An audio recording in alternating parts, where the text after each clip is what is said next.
weekend to you, and welcome to Leading Edge. I'm Jerry Anderson. Good to have you along with us this weekend. Well, we've all seen a lot of protests of late, haven't we? But there is something different about those we've witnessed in the wake of the police killing of an unarmed black man up in Minneapolis. And yes, we will say that black man's name, George Floyd. Up first on Leading Edge, I welcome in a man who led the earliest anti-police violence protests in Toledo, including ones that got a bit out of hand. I mean, smashed windows downtown, a young peaceful protester wounded by non-lethal police weapons fire. Julian Mack is a product of Toledo, going back to Hawkins Elementary School, a Rogers High School alum. Go Rams! He spent time at both VGSU and UT and is affiliated with the organization Community Solidarity Response Network. Welcome in. Good to see you. Glad to be here, Jerry. Unfortunately, I wish it was under different circumstances. The subject matter is tough, but it's important, and you're a big part of it. I want your voice on this program. In the way of background, I mean, you grew up middle class. I mean, your mom a teacher, your dad a UAW worker, small business owner. You didn't grow up poor, did you? No. And yet you in trouble, as often is the case with young people, you in trouble found each other, didn't you? A little bit of trouble, just a little bit of trouble, right? I don't have any problem talking about my background. As a college student, I got pulled over for 2 DUIs for basically possessing marijuana in the car.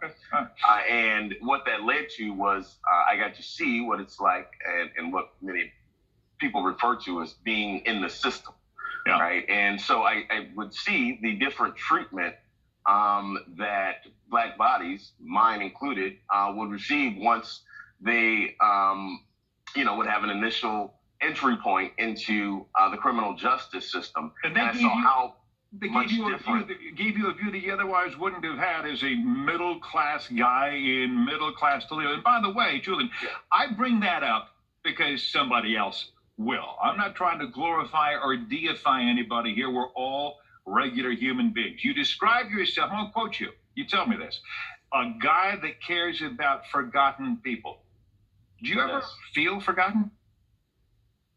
Well, yes. And I think I, like many people, feel forgotten. I mean, we're at a point where we have to say that Black lives matter, right?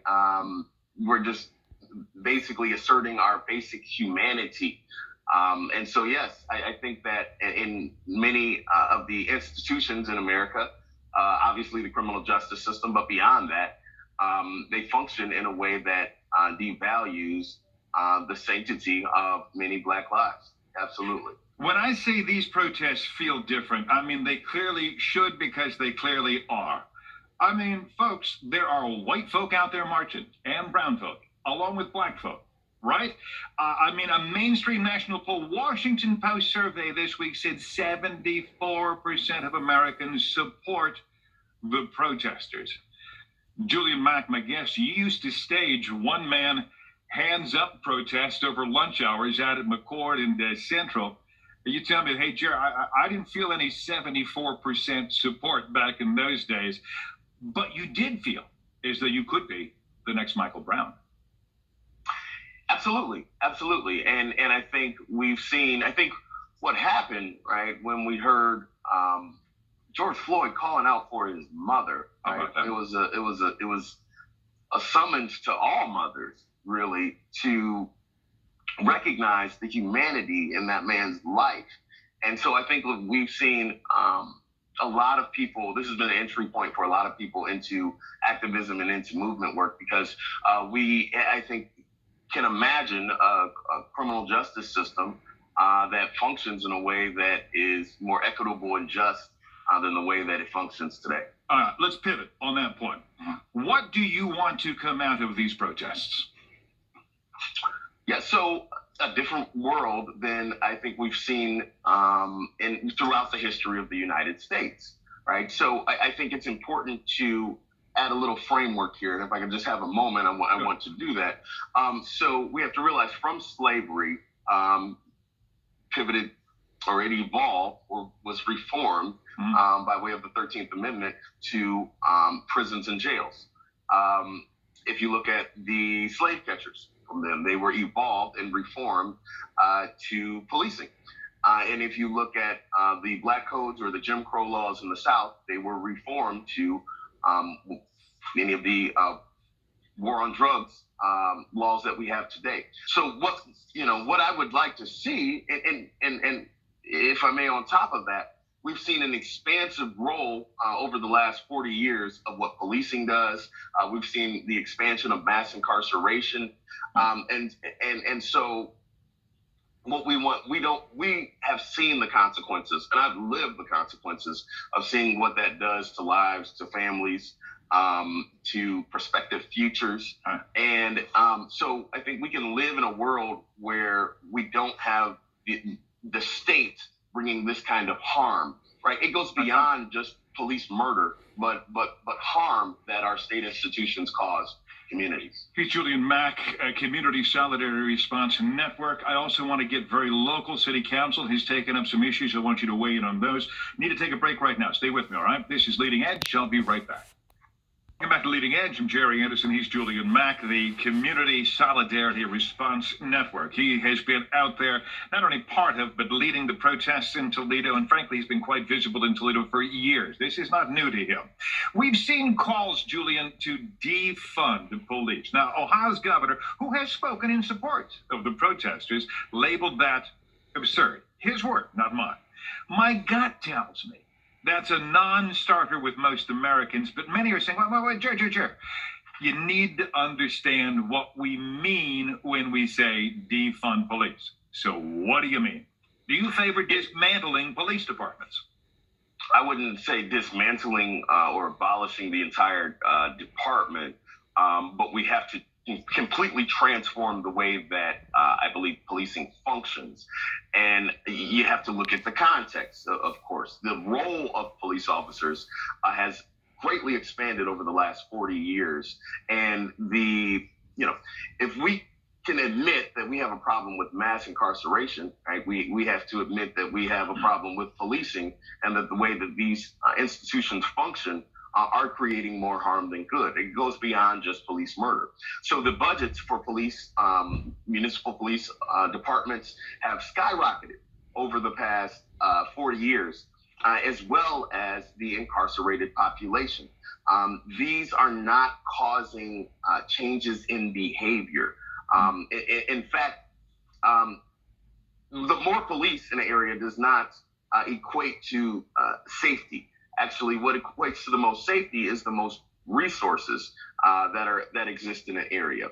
So what we believe we should do, absolutely, is divest in these skyrocketing police budgets and reinvest into the community, right? We know that, for example, it costs $30,000 for somebody to be, roughly $30,000 for someone to be incarcerated each year, while as we're only spending roughly $16,000 to educate folks. And the amount of mental health services, right now, police officers are being divorce counselors, substance abuse counselors, and these entire role of policing has just expanded too far. And there are better people in our community to handle these issues than law enforcement, but they need the resources in order to do so. And so those resources we know exist in the police department. They have to be reallocated to other things and let police. If somebody were breaking into your house tonight, Julian, who would you call? I call my neighbors. Okay. Because I believe in community. I believe in the power of our community, and I'm pretty certain that my neighbors, I wouldn't have to fear for my life, and they would get there in a much faster way. And another thing, when it comes to things like rapes or very, very violent crimes, right, a small percentage of those, like about a fifth of those crimes, even end up getting solved by police. Jerry, I've had my home broken into before. Okay. They didn't catch you, did it? You know what I mean? And so, we have to relook at the way. So how do we stop that crime from happening in the first place? There you go. Right. Okay. We need to really, I think crimes like that come down to the extreme impoverished condition of so many Americans, right? We have the funds to essentially eliminate poverty, homelessness, and the desperation that comes from poverty. Julian Mack, my guest, he said something earlier. You referred to slavery as the original sin. Yes. And I'm thinking 2020 America, virtually nobody would support slavery. But then wait. Our prison system is disproportionately occupied by blacks, and now we learn that they supply low-wage or no-wage labor. No-wage labor, does that sound like slavery to anybody? For profit-making commercial companies. So reforming police tactics, which you were just talking about, is large, but can we reach equality without prison reform? And you were referring to that earlier. That is a huge mountain to climb, but one we must. Absolutely. I mean, it states in the 13th Amendment, slavery is legal in America as long as you're incarcerated, right? And we've seen the benefit of multinational corporations exploiting prison labor here in America. We have the largest prison population, which 5% of the global population, but 20% of the people in cages are in cages right here in America. That doesn't seem like a free country to me. Yeah. Give me real quickly as we wrap up here, Julian Mack. You want to see Toledo City Council do what specifically? Because we're going to be following this. None of these protests matter, folks, unless there is actual change brought about. And like I said, I've seen a lot of protests for a lot of years. I've been doing news for a long time. I've not seen this, what we're seeing out there now. What do you want City Council to do specifically?